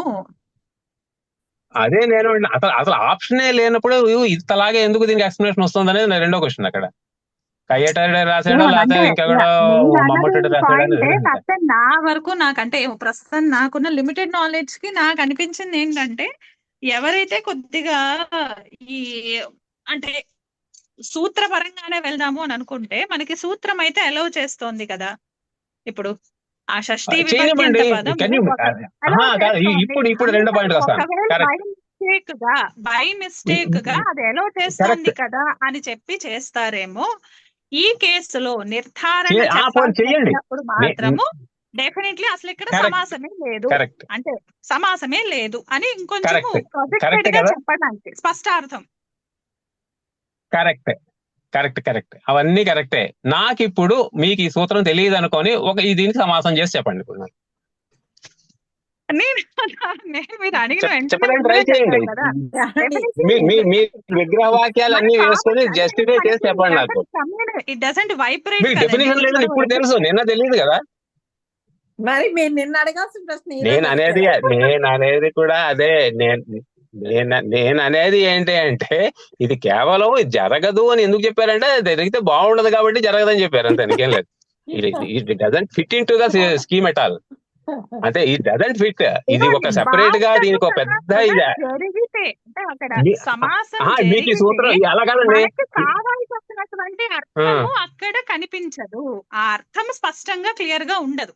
అదే నేను అంటున్నాను. అయితే మనం సమస్య ఎప్పుడైనా సరే పదాలతో చెప్పాము. నేను అనే ఆ అర్థము సమస్య పదంతో కమ్యూనికేట్ అవ్వాలి కదా. అది కమ్యూనికేట్ అవ్వదు అని అనుకుంటున్నా నేను. అవును, సమాసం చేసి అయ్యే ఛాన్స్ లేదండి ఇక్కడ. లేదు, మీరు ఏ పదాల వల్ల అయితే ఇది చెప్తున్నారో ఆ పదాలకు అసలు కలిసి ఇది అంటే కలిసి ఒక కొత్త సరైన మీనింగ్ ఇచ్చే కెపాసిటీ లేదండి. దే ఆర్ ఓన్లీ సుబంతాస్ but they don't have the capacity to సామర్థ్యం లేదు వాటికి సామర్థ్యత లేదు, అసలు లేదు. అవి రెండు పదాలు కలిసి ఒక మీనింగ్ఫుల్ గా ఒక అదో అన్య పదార్థం ఏదో ఒక మీనింగ్ రావాలి కదా దానికి. దాని మీనింగో ఆ రెండు కలిపితే వచ్చే మీనింగో లేదా మూడోది మీనింగో రావాలి. ఒక పదం వాడతాం చూడండి, అంతే కదా. వ్యాఘ్ర పురుష అని వాడుతుంటాం చూడండి. అది ఎలా ఇంటర్ప్రిట్ చేయొచ్చు? వ్యాఘ్ర పురుష అంటే మనం జనరల్ గా వాడుతూ ఉంటాం. సూత్రం ఉందండి. పురుష వ్యాగ్రహ కదా. ఏంటండి పురుష వ్యాగ్రహ అంటే పురుషుడు వ్యాఘ్రుడి వ్యాఘ్ర వంటి పురుష అనేది లేదు అసలు. పురుష వ్యాగ్రహ వ్యాఘ్ర పురుష లేదు, పురుష వ్యాగ్రహం ఉంటుంది. Okay okay. పురుష వ్యాఘ్ర ఇవ్వ అని చెప్తున్నాం కదా ఆ మీనింగ్ వచ్చేటట్టు. అవును, ఇక్కడ చెప్తున్నాం మనం దానికి మీనింగ్ఫుల్ గా దానికి ఒక ఎక్స్ప్లెనేషన్ ఇస్తున్నాం అక్కడ. ఆయన మోరోవర్ అక్కడ ఆల్ సైడ్ అంటే రెండు పదాల్లోనే మూడోది లేదు. అది మీరు రెండు పదాలని కొంచెం కంబైన్ చేయడం ఈజీ ఎప్పుడైనా సరే. మూడింటిని కంబైన్ చేయడం కొంచెం కష్టం. అది కంపారిజన్ అని చెప్పి సూత్రం ఇచ్చారు కాబట్టి ఇది ఏంటంటే మరీ ఇది ఓన్లీ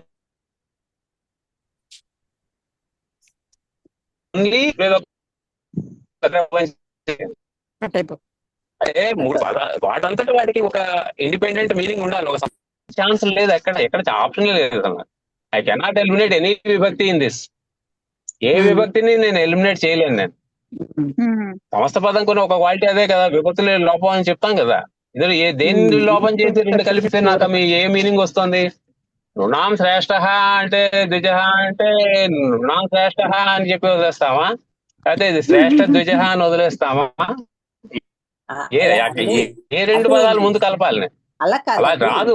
షష్ఠి అన్న సూత్రం చేత వచ్చే అవకాశం ఉంది అంటే అక్కడికి ఏం చెప్పలేదు వాళ్ళు. షష్ఠి అన్నారు అంతే. అప్పుడు మనకు అది పట్టుకుని చేస్తామేమోనని రాలేదు. కాదండి, కరెక్ట్.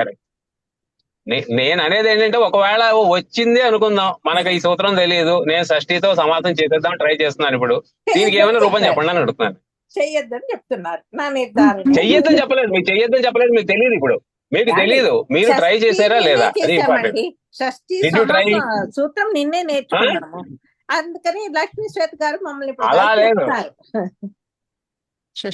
అలా నేను అనేది అది కాదు. ఒకవేళ షష్ఠి చేసేది ఇది అప్లై చేసేస్తామేమో అనేది భయం ఉంటుంటే కనుక చేసి చూడాల్సింది కదా. చేసి చూడాల్సింది ఏమవుతుంది అనేది.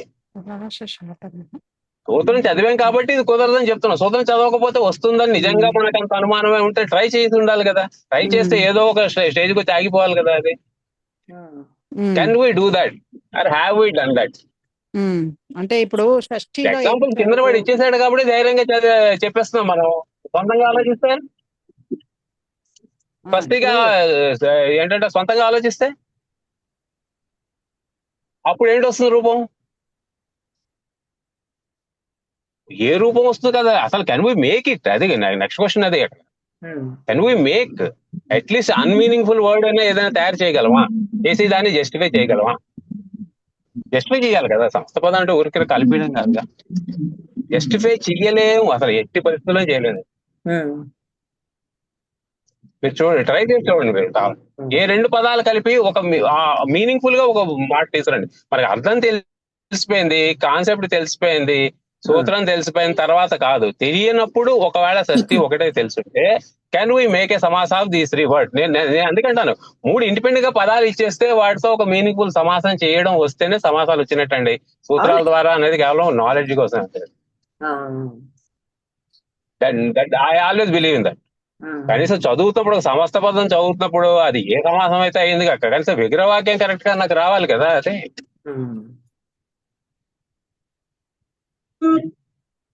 సో అది అంటే ఇది సూత్రాన్ని తప్పు పట్టట్లేదు నేను. అసలు అపారెంట్ గా ఇంత డిస్కషన్ దీని మీద అవసరమా అనేది నా క్వశ్చన్. అంతేను. వాళ్ళు అక్కడ ఉంది కాబట్టి చదువుతాం. అది లేకుండా ఉంటే రాదు అని చెప్పేసి స్టేట్మెంట్ ఇచ్చి క్లోజ్ చేస్తే అక్కడతో మనం కూడా ఆగిపోతాం కదా. అయిపోవా? అది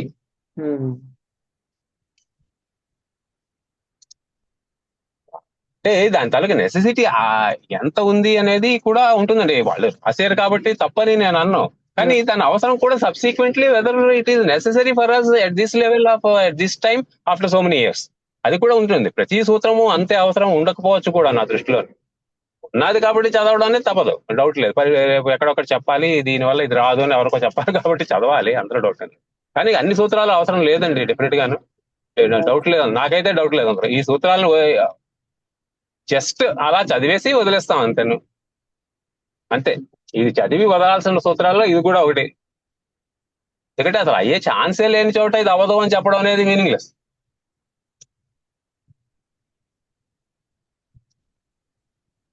అది ఎందుకు వాళ్ళు రాశారు అంటే ఆ రోజుల్లో పరిస్థితి ఏమిటో మనకు తెలియదు. ఇలా ఉంది కాబట్టి చదివేసుకుంటాం. లక్ష్మీ శ్వేత గారికి టైం కూడా అయినట్టుంది. అంటే దీనివల్ల కొత్తగా తెలిసిన విషయం అంటూ పెద్దగా ఏం లేదండి ఈ సూత్రంలో. కొత్త 4 కొత్త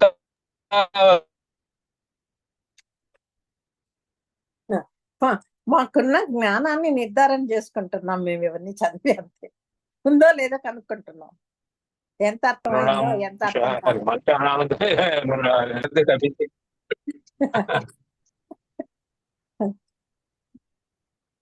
అది ఇందులో మన ఎక్స్ట్రా ఏమిటి అంటే అలా నిర్ధారణ చేసినప్పుడు దేనితో నిర్ధారణ చేస్తాము, ఏంటంటే ఎలిమెంట్స్ ఉంటాయి అందులో అనేది అది అక్కడే ఉంది, షష్ఠిలోనే ఉంటుంది, నిర్ధారణలోనే ఉంటుంది. అన్నప్పుడు అక్కడ షష్ఠి కానీ సప్తమి కానీ వస్తుంది, అందులో దాంట్లోనే ఉంటుంది. అది ఎంటిటీకి అందులోనే ఉంటుంది.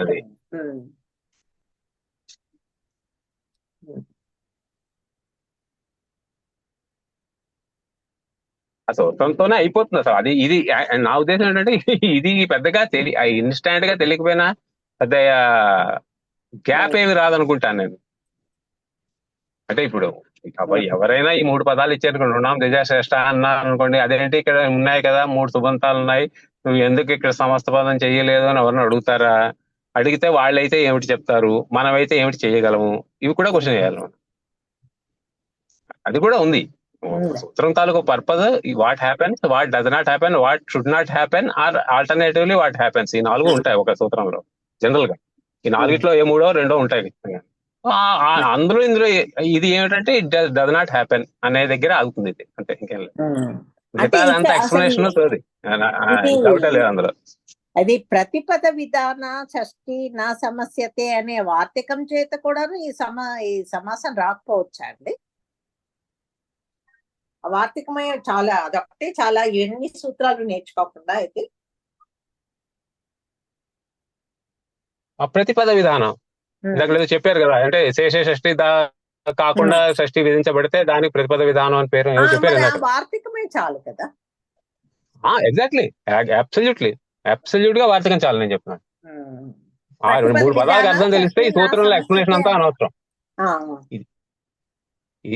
డెఫినెట్ గా అంటే మనకు అప్పుడు ఎగ్జాంపుల్స్ ఏదో ఇవ్వాలి కాబట్టి ఇవన్నీ ఇచ్చారు. అలా చెప్పినప్పుడు అలా ఎందుకు రాదు అనడానికి ఆ వార్తికానికి తగిన ఎగ్జాంపుల్స్ ఇవి. మిగతాదంతా అది ఓన్లీ అంటే ఏంటంటారంటే దాన్ని ఎలాబొరేట్ చేయడానికి తప్పించి పెద్దగా ఈ సూత్రంలో ఏమీ లేదు. మూడే పాయింట్లు, అల్టిమేట్లీ మూడే పాయింట్లు. ఎందుకంటే ఇది కూడాను 3 points and these are 2 examples. విచారణే అన్న సూత్రం చేత షష్ఠి విధిస్తున్నాం కాబట్టి అది కూడా ప్రతిపద విధాన షష్ఠియే అవుతుంది. విధాన షష్ఠి, ప్రతిపద విధాన షష్ఠి నా సమస్య అంతే. అవార్తిక.